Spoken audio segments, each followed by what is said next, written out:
Eyayagi sakjaya khatu SOK. Yelna khatsiti ganach adi khatsiti.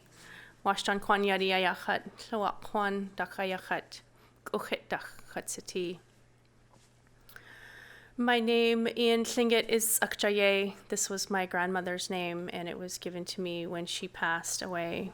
And it has been an honor and a journey for me to explore my own native culture and origins. I come from Klawak, and the first time that I went to visit my village was when I graduated high school. And so since then, I have been on a journey of learning my whole life, and I have learned a lot of my native culture, as Steve was saying earlier, from college and the university setting, but also from working with elders and interviewing folks and listening to stories. And it was very early in my life that I became interested in canoeing, and it's something that I've really followed throughout the journey of my education. So this has been really meaningful to me.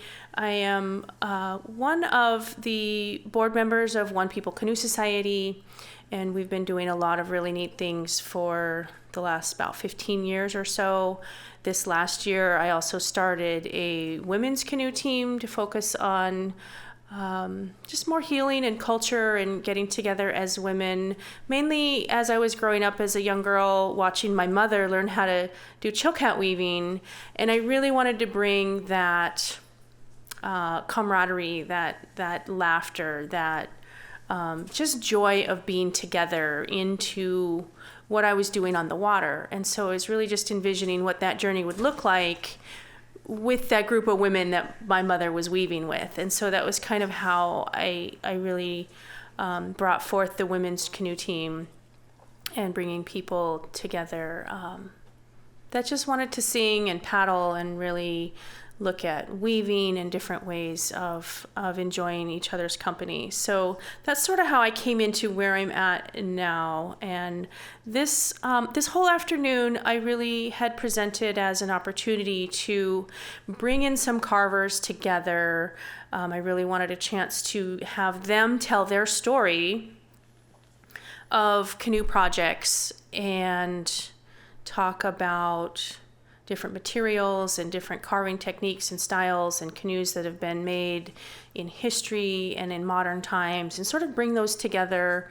And so I've had to adjust my presentation a little bit. Most of the carvers that I have talked with and had envisioned being here today are very busy and have schedule conflicts and weren't able to make it. So we've sort of redesigned this first half from being narratives by the carvers themselves to this historic overview. And so it ends up blending really well with the prior presentation.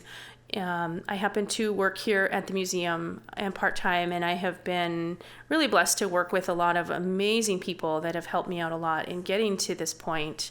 Many of these slides that you're going to see now are put together by Steve Hendrickson, and he and Mick Beasley did a presentation this was about a year ago. And that was one of the things that really got me started thinking about doing more of this as well. And so some of the slides you're going to see now are sort of recycled from that presentation, but I really thought this would be a good way to start the rest of the afternoon as a historic base of some of the different types of canoes that are being used on the waterway and some of these amazing old images. And working here, I'm so blessed to be able to have access to the historical library and archives upstairs.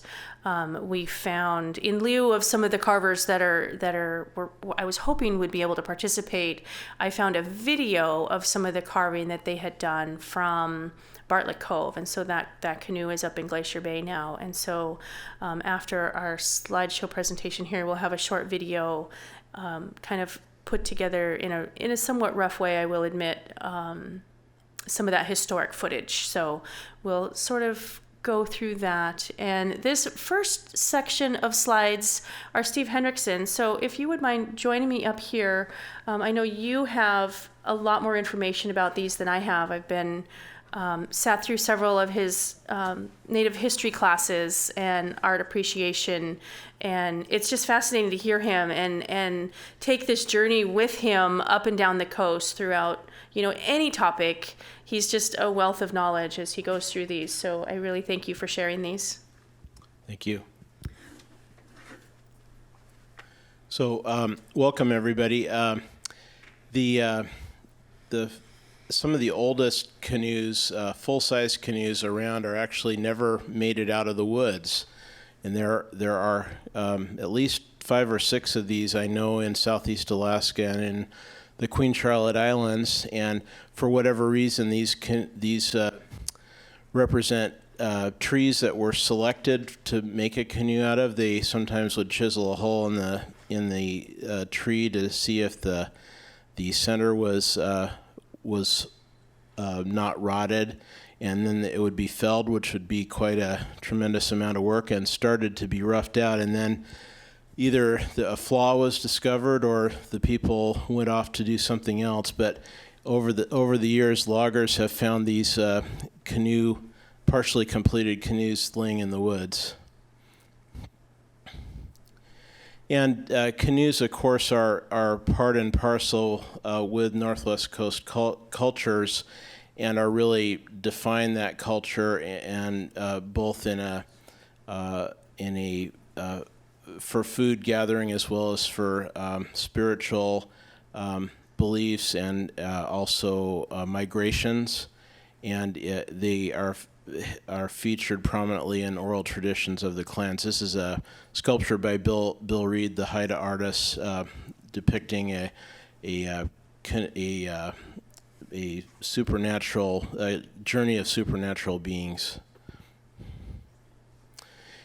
Canoes are something that in earlier generations grew up in and around their whole lives. They played with canoe models and probably helped as kids building canoes, and then of course they would use them their entire lives as well for travel and subsistence.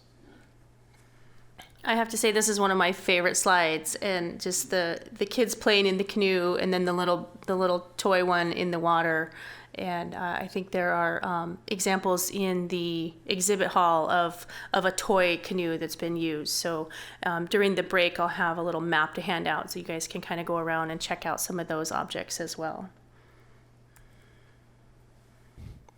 This painting by Bill Holm is it was meant to introduce an article that Bill wrote about the canoe types on the Northwest Coast, and much of what is to follow is based on a lot of Bill's research and also Steve Brown in looking at different types of canoes from, they basically start along the coast of Washington State all the way up to Alaska to look at, there's probably 10 or 15 different types of canoes, some of which we'll have pictures of to follow. When some of the first Europeans came to the Northwest Coast, some of the largest canoes that they saw were like this, that are referred to as head canoes.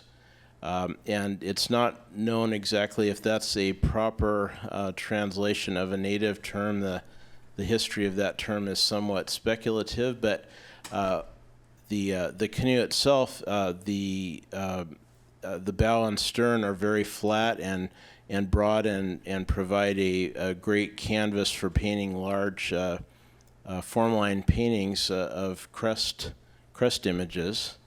And there was some speculation that these wouldn't have handled very well because of those broad, flat portions of the bow and stern would have been heavily affected by winds and may have made steering difficult. But since several of these have been made in modern times, that has not proven to be an insurmountable barrier, from what I understand. And this is a large dugout canoe by Calvin Hunt at Kwakwakiwak. And these days, it's, over the last 30 years or so, there have been probably dozens, if not hundreds now, of dugout canoes made. But prior to that, there weren't that many people who kind of carried that tradition forward on the Northwest coast. And it's really, there's been a resurgence of canoe building and journeying that has come about relatively recently. Next slide. So one of the types that we see on the Northwest coast are canoes that were, unlike most or if not all of the other types, they're left with very thick sides, and they were designed to go upriver. So the Northwest coast people who lived along rivers used canoes like this that wouldn't split apart if you ran it into a rock. And these could be poled like you see here. They could be towed by a rope, but they were very thick-sided, and as a result, they weren't spread using steam to make the canoes wider. They were kept thick and just fairly straight-sided. So this would be for freighting trade goods up and down river.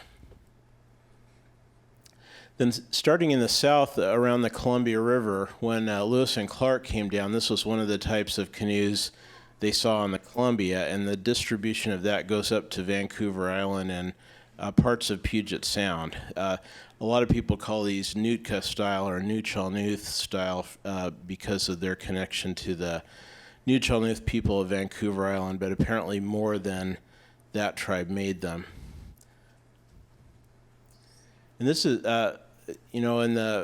if you read journals of European fur traders that came out here starting in the 1700s, many of them don't have, they're fairly derogatory in their descriptions of Native people, but many of them praise the designs of the canoe heavily because they were seafarers themselves and really appreciated the centuries of design and perfection that went into forming these canoe hulls, especially since when you're carving this, you don't carve it to the final form. You carve it with the understanding that you're going to use heat and steam to spread the sides out, and when you do that, the ends come up. So they have to carve that, they have to predict the movement of that happens from the get-go, and they have to carve the bottom of the canoe with in a concave manner so that you'll end up, after the spreading process, the canoe bottom will be flat, because when you spread the sides out, the ends will come up. Also, one of the other admirable design features of this style and others is that if you notice, this is a Nuu-chah-nulth style. At the top of the gunnels, it's flaring out, and that's designed to be able to punch through a wave and have the water spray out without much of it at least going inside the hull. These have to be fairly, in order to spread with steam, they have to be fairly thin-sided, like less than an inch thick on the sides and maybe an inch and a half or so on the bottom. That to be able to spread it, it has to be that thin. So while these are very great canoes in the water, you can't really, they're easily damaged. If you bring it up on shore, if you set it down on a rock, it could cause a major crack to open up. So something like this would not be good for taking upstream where you're going to be banging it around rocks. This is a style of canoe that, like the Nuu-chah-nulth style, was on the west coast of Vancouver Island, Puget Sound area, coast of Washington, down to the Columbia River. And it has these carved images on the bow and stern that are probably attached, but the rest of it is made out of a single log, like most of them. In Puget Sound, this is a Salish, coastal Salish style dugout, and many of these are painted blue from a mineral called Vivianite. There's been a lot of research recently on the use of Vivianite as a blue paint, and it's a fairly common pigment all over the Northwest coast, but in the South they painted these blue, and sometimes they're more of a black color from scorching the outside to remove any splinters of wood and to smooth the hull out. Here's one of the Nuu-chah-nulth canoes again. Most of them were fairly small for maybe 2 or 3 people as everyday use for fishing, food gathering, and transportation. But the same style of canoe could be up to 60 feet long or longer in some cases, and So there's quite a variation in size, but the general style is the same. It has what looks like a wolf head in the bow, and there's a indentation between the ears where you could put a harpoon up there without it rolling out over the side of the gunnel. And then there's it looks like the snout of an animal that may or may not be representing a animal. It's a little bit vague on that. But this style of canoe is really ingenious because you could use a cedar tree that has a rotted center. Some of the trees, they're still growing, but the center rots out of a lot of them. And if you happen to have a canoe log with a rotted center, that could be a real problem if you were on the northern end of the coast, and a lot of that portion of the log has to be patched before you can make a canoe out of it. But this piece, this canoe style, they always had a bow and stern piece that would patch over that empty space in the middle, and it's probably easier to accomplish that than patching it like you have to do with the northern style. Also, a nice thing about the New Canoe style is that you're basically using half of the log to make your canoe. So out of one tree that's been felled here, they have 4 canoes. They split the log in half and have made they've roughed out 4 canoes here. And this is how the process starts. You finish the outside of the canoe first, and then you use the outside to determine the depth that you hollow out the inside. It's still a pretty large tree. Really think about the environment that we live in today, and if trees this size are still out there in our forests.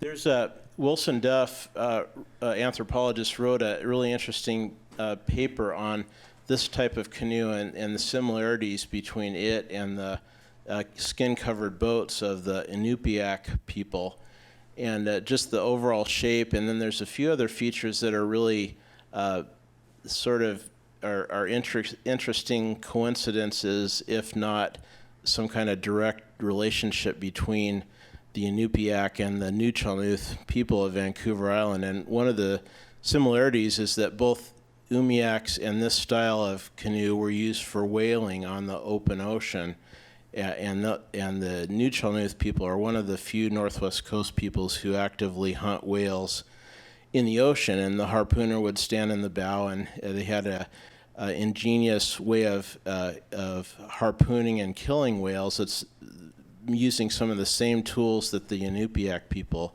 do, and even the canoes themselves are similar in shape. And there are a few models, like the one on the bottom, that have a wavy line that's been painted on the outside of the hull, and that's exactly like the rawhide lashing of the Umiak cover, where it goes over the top of the gunnels and it's going in a zigzag manner around the inside. And in a few of the Nuu-chah-nulth models, that's used as a decorative technique. Now, this is one of the Nuu-chah-nulth canoes I know of. That's probably 60 feet long or so, huge. And the thwart that shows up closest to the bottom has a hole in it for the mast. So many of these were sailed and have a mast step fixed inside. This is a picture of the Tillicum, which is a Nuu-chah-nulth style canoe that was modified with a cabin and a rudder, and this went almost all the way around the world in the early 20th century. So there's a great book about this journey, and this is the route from Victoria around to New Zealand and Australia, and then Indian Ocean and Africa, South America, and then back to London. They didn't quite go full circle, but pretty close. So it just speaks to the excellent shape of the hull that was able to make a journey like that in a relatively small boat. So at the conference I was at in Hawaii earlier this summer, they were talking about planning a Northern Pacific voyage. So this is a good spot to look at what that would look like, is they want to start up in Alaska and come all the way down the coast to California, cut back to Hawaii, and then go up the eastern Pacific shore. So they're talking about doing this kind of loop there. So that's a good one to really think about, being capable in a canoe that size. Oops, hit the wrong button. Here's Canoe Models, many of them were made for the art market, and early on in the 1700s, some of the early models, like the head canoe model on the table, would have been made for maritime fur traders who really thought these canoes were some of the best watercraft they'd ever seen, and they probably would have liked to carry a full-size canoe back with them, but they had to settle for a model. So many of these models were made in the late 1700s, early 1800s. But other models were made for cultural purposes, and this one is made to dramatize a clan story, and it has marionettes in the hull of the canoe that can paddle the canoe, and so some of them are made for cultural use. That's one of the tips I always try to tell new paddlers when we get in and we're trying to teach them how to paddle, is pretend you guys are marionettes. Like there's a string between all your paddles and you all have to move together, wooch in together. So that's a really good one right there. Yeah. So another style of canoe that's kind of more of a southern style, although this one may have gone as far north as the Haida Gwaii, is this kind of canoe that people call the Moca Canoe, that has this broad, flat bow that comes up, probably 4 or 5 feet. And supposedly this was a war canoe that was in the bow piece is a shield, so that a canoe could approach a village to start an attack, and that shield would help deflect arrows. It's hard to say. There's a lot of lore that's built up over the years about Northwest Coast culture, and that could be a bit of it right there. So you always have to take some of these things with a grain of salt, but it does make a certain amount of sense, although if you wanted to defeat that defense, you could just run over to the side a few feet and you'd be able to fire your arrows at will along the length of the canoe, so it doesn't hold water as much. This is a feast dish that's made in the form of one of those canoes. And many feast dishes and even some bentwood containers are made. They're conceived as canoes, and they have many of the same features of actual dugout canoes. Here's Bill Holmes' drawing of a Tlingit warriors going into battle with one of these Moca canoes. Now, this is a detailed Bill Holmes painting showing a couple of the northern styles. The one in the back is the head canoe with the flat portions on the bow and stern, and then the more classic late 19th century northern style, kind of classic northern style canoe that doesn't have the broad fins. And Steve Brown thinks that the reason they shifted from the head canoe down to the classic northern style canoe is to reduce the turning radius of the vessel. That with those flat fins, it makes it harder to make a tight turn, and with the increase in warfare that happened in the 1700s and early 1800s, there was some benefit to being able to turn around quickly. If you saw somebody coming and you needed to make a quick getaway, that would allow you to change course more quickly than a head canoe. Just a guess. But typically the drawings done by early Europeans out here depicting the canoes show that style of head canoe, and a lot of times they mistake the bow for the stern. And in this case, they have the paddlers paddling the wrong direction. They're paddling towards the stern. And here's one engraving from La Perouse at Yakutat showing one of those canoes on the beach with their distinctive fins on the bow and stern. And that shows up these are the insides of some bentwood bowls which show the head canoe at the top and a classic northern style on the bottom. And even in masks and other artwork, you see depictions of both types of canoe. This is on the lower left. That's the original wolf hat from the Taku Yanyedi that originally had a canoe effigy between the ears, and on the upper slide shows a contemporary recreation of that mask with the canoe effigy. Here's even a depiction in a Chilkat apron of one of the head canoes. This shows you how long and thin those bow and stern portions are. This is still carved out of one single log, and just shows you the length of those fins, which is pretty amazing. A couple more models. And a couple more models.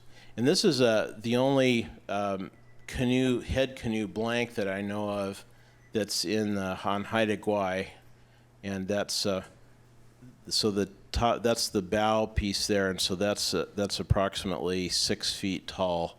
And for whatever reason, they just never finished it. This one wasn't even hollowed out. They started forming the outside, but didn't finish it for whatever reason. Possibly, this could have been about the time that some of the introduced diseases were swept through many of these villages, and so there was such a depopulation, up to 90% or more in Haida Gwaii, that the canoe carvers may just have never gone back to the work site. This is one made by the Chilkat Indian Village maybe 10 years ago or so that has gotten a fair amount of use over the years. Have you been in that one, David? I've helped the beginning of making it. Okay. So do you see any of your ads marks there on the bow? Or? Yeah. But yeah, this is used up there in the northern Lynn Canal, and there's a few more of the contemporary head canoes that have been made and used today. And then the northern style canoe, there's a couple of really large ones that survived into the 20th century. This is the Chief Shake's canoe from Wrangell that had a bow and stern figures of bears. You can see the one clinging to the bow there. And I think this one is at the Smithsonian. Mm-hmm. Yeah. Have you seen that one, Yarrow? I have not. But it's pretty impressive. It must be in the neighborhood of 50 feet long or so. Just amazing. And then there's another large one that's probably from the central BC coast that's in the American Museum of Natural History.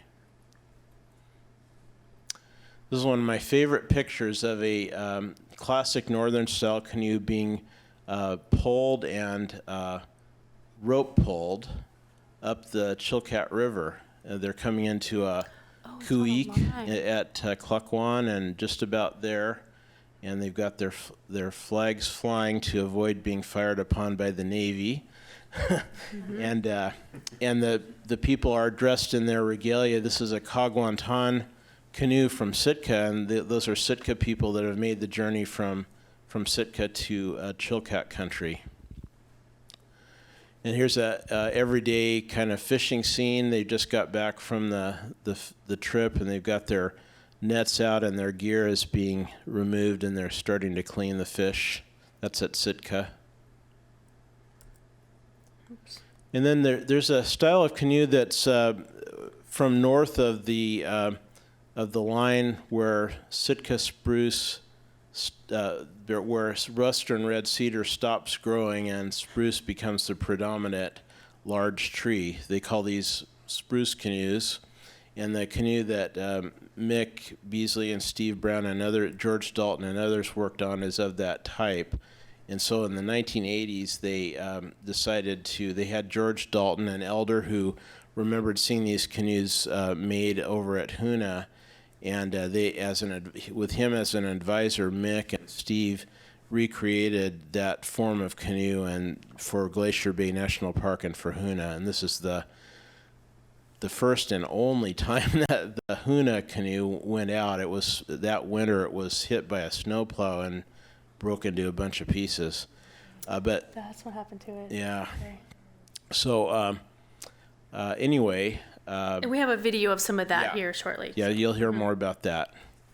And then in Yakutat, they had they actually had two specialized forms of canoe. This style that has a projecting bow that various people have said that it's for being able to land on an iceberg to retrieve a hunted seal that had gone up on the iceberg and died. Other people say it's to break the icy crust of fresh water that floats on the salt water, so it lifts and it breaks that coating of ice on the water. And other people have thought that it might relate to speed and stability because the longer the length of the vessel is underwater, the more stable it is. And so having that bow projection, it's also more efficient to go through the water, and that's why the big freighter ships and even cruise ships have that bulbous bow. And a variation of a river canoe is the cottonwood dugout. On the Chilkat River and other northern rivers, the cottonwoods were used to make a everyday kind of utilitarian boat for travel and fishing, and here they are filling it with hooligan. And Dan Katzek is a well-known cottonwood canoe carver from Klukwan, and here he is with one of his, in his later years, with one of his cottonwood dugouts. And here's one that they made at the Chilkat Indian Village. Finally, a little bit about sails. There's some people say that sails were only used after the Europeans came and they saw the sails on the European vessels, but there's really no way that they wouldn't have figured that out in the thousands of years of living on the coast. That would have been common knowledge. And the earliest sails were made out of cedar bark mats. This is one made out of split cedar bark and woven, plated into a sail. And later on, it was much more common for canvas sails to be used, and sometimes more than one in the same boat. So many of the crew that I've been working with have ideas of weaving some sails, and so we've been down gathering bark and getting some donations of bark so that we can put together at least a prototype size for a model of how to weave a sail. We've been chatting with Holly Churchill, and she says that it has to be woven kind of double-sided to make sure that the air doesn't flow through the holes when you do plating. There's a lot of holes when you do mat weaving, and so she said there's a really particular style of weaving that we're hoping to do together as a group project. So this is really neat to see these woven sails. And here's I'm not sure what style. Oh, this is a new Canoe style with two sails, and you can't really sail like you would in a sailboat with these because there's no keel, no weighted keel, but you can kind of run with the wind or do a little bit more. You can't beat upwind with these, but it's definitely worth their while to use them. And this one even has a rudder that's been attached to the canoe. You can see on the back they've rigged up a rudder to make steering a little easier. And here's one coming to shore. So maybe this is a good time to transition. This is about the end of it anyway. So, but the other canoe that I didn't talk about from Yakutat is a very lightweight, short dugout canoe that was made to travel parallel to the coast through the chain of lakes that they have that's formed in the dunes there. And they could travel something like 25 miles south of Yakutat, going through these long, skinny lakes that formed between sand dunes. And they had a specialized canoe that was very light that could travel along these and easily be dragged from one lake to another. So we could go forward there, and the canoe. Yeah, just I'll finish with the paddle. The next slide. Some of the Northwest Coast paddles are very much like this one, but this has an especially long point to it. Most of them have a point, and they're said that is to help them be used as a a pole if they get into shallow water, or you could use it as a weapon if you were attacked while you're in the canoe. But this one with the super long, skinny tip is for sea otter hunting. And the technique was that you could paddle right up to a sleeping sea otter with one of these going as silently as possible and not even taking the paddle out of the water, because just the drip from the tip of the paddle to the water would be enough to wake up the otter. So you would paddle, but with each stroke you turn it sideways and drag the tip through the water and then take the next stroke, and that way there was no drips and you could silently creep up on the prey.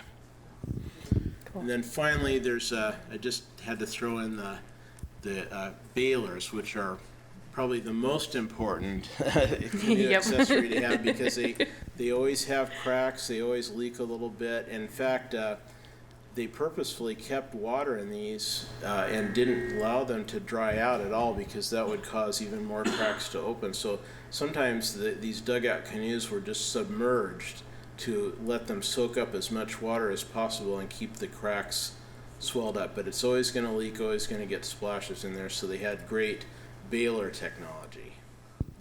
So I think that's pretty much my part of it, Yarrow. Thank you, Steve. Yeah, Goodness, sheesh, that's awesome. Dave, can you help me load that video we worked on? And then I think we'll play that right before we do the break. Yeah, hold on. How many people? They're recording it. Those big canoes seem to have a lot of paddlers. So how many paddlers would be in those big canoes? I tried to count them, but I don't think I was able to do it accurately. One of the biggest ones, I was trying to count that too. I'm interested in those numbers. And I think I counted up to like 40 in one of them. But yeah, those are some pretty good big size canoes. Yeah, I'd love to see one of those here in our waters. Okay, go ahead and push play. Dave has been great helping me with this footage that I got from upstairs in the historical library. This is just raw footage from the sea otter canoe that was done with a whole team of folks. Steve Brown being one of them, Mick Beasley another, and you'll see some of the faces that you recognize in here. So this is the archival footage that I've just sort of clipped together with Dave's help.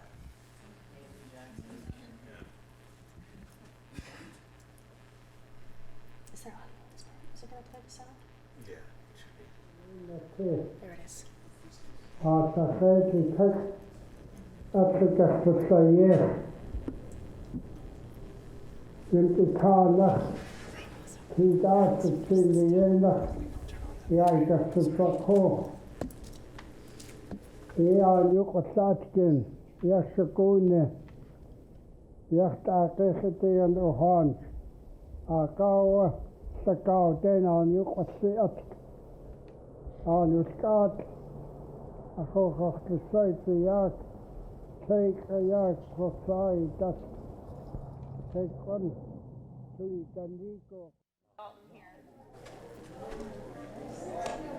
This is a young Steve Brown. The bar part was so big sick. It come to the bar, but that went out because something to be later. About 1987, he says. But I'm really like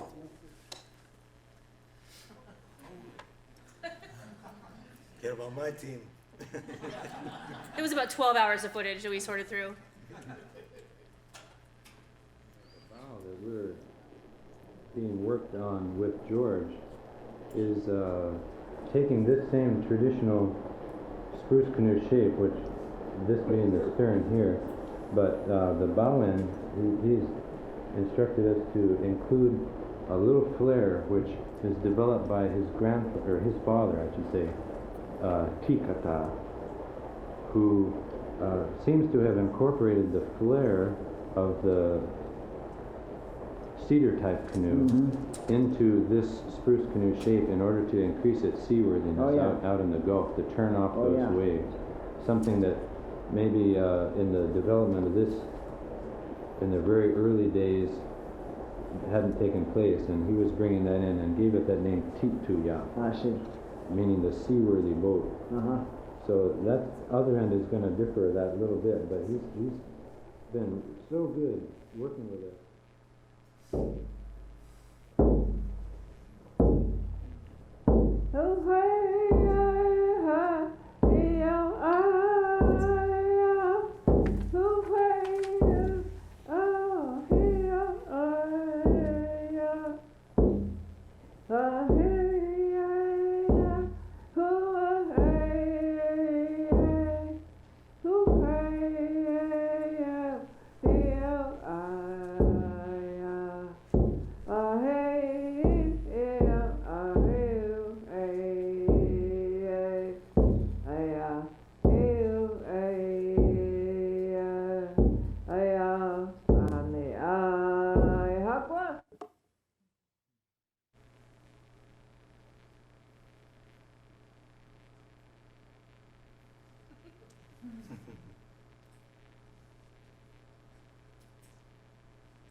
I'm pleased to see you children come from Huna to witness the project of the canoe.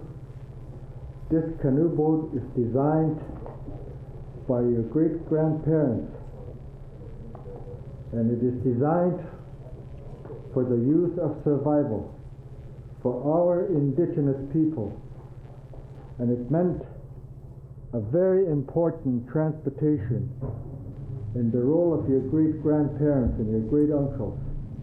It was very serious that we have a canoe as such. And at this point, we want you to realize that for years to come, that this particular canoe is going to be a symbol of your life. No matter where you go, it will be just like a true thing of the traditional. We're making this canoe so that you will have a memory.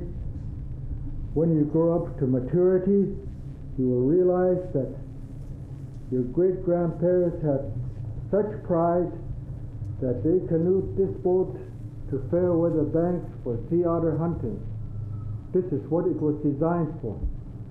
And many of us today are witnessing such a project because we have a continuity who had in his young age, perhaps at the age of my grandson, who had witnessed and took part in such a building of a canoe. And today you are here to witness the fact that it was in his prime time that he had done and helped with the canoe. So we're fortunate that we have him, and he is passing this on to us, and we're passing it to you. Hopefully that you will never forget the history, the culture that it holds in this canoe, because it is very important in your life. It will play a lot of role in historical ways. There'll be a lot of people from time immemorial that will witness such a canoe. And this is your pride and joy.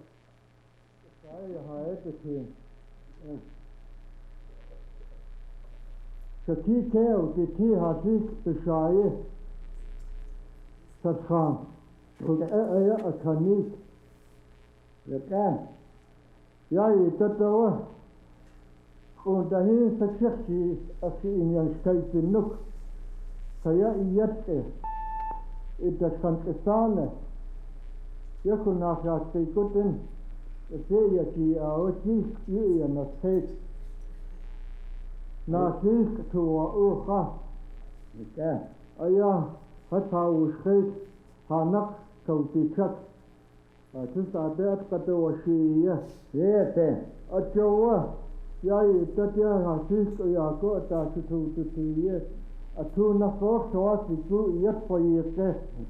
Just one after you so what in this continue, Hokashukana, Yakif, this talk by a diet, Yatana, Kayatana, Shukat Gune, Sisiat, Hundau Duwais, Yada Kotea, Yat Aidadat Kuwaha, Yat Anach, Shate Hanya Kotsute, Yat Ashukwanach, Yakin, Yahiteke Shuatan, Hundau Kato Kuni Katkanaka Tiye, this Takoyata is Gidayat Ahas.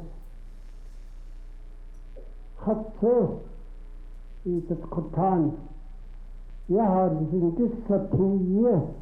Adu Shahat the Kayasahat the Chan Kahayati. Yahyag Adeko Koha Yana Fisk. It's so Kunasta Konik Yat and Hosani Taksa. Tessanito South Akush to one day a Kakaya dark on Sito Akish. Kiat Gaway of that Hoskar Yacht as is yet is quiet as is. That Yakanichu, Yakabona. Kelseris Kostayer, Keskana, Kostati, are the setting it and the tiny head is Shutan. Yet it's not our house. The horse says, could sit the Guayasati. Yakan ayat out Chokwa Nasaya. Nak itu Chaka Kawachu Diawa, a gymnastic of Satan. Yet a certificate was at the town car as to take to the town. Yay, that are there not here. Check you so hotila staff here. For not that of one youth, yes, youth. Who said that?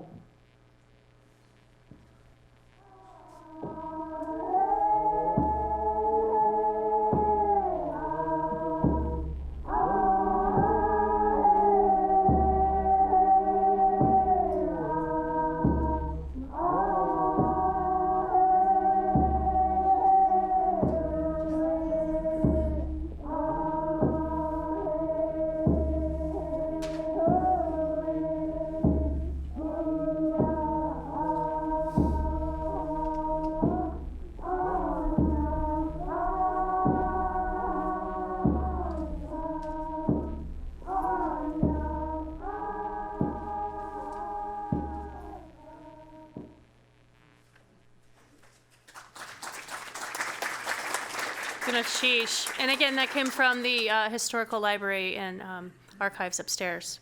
So that was clipped together with myself and Dave and some help from Courtney back there. So at this point, I think we will take a short break.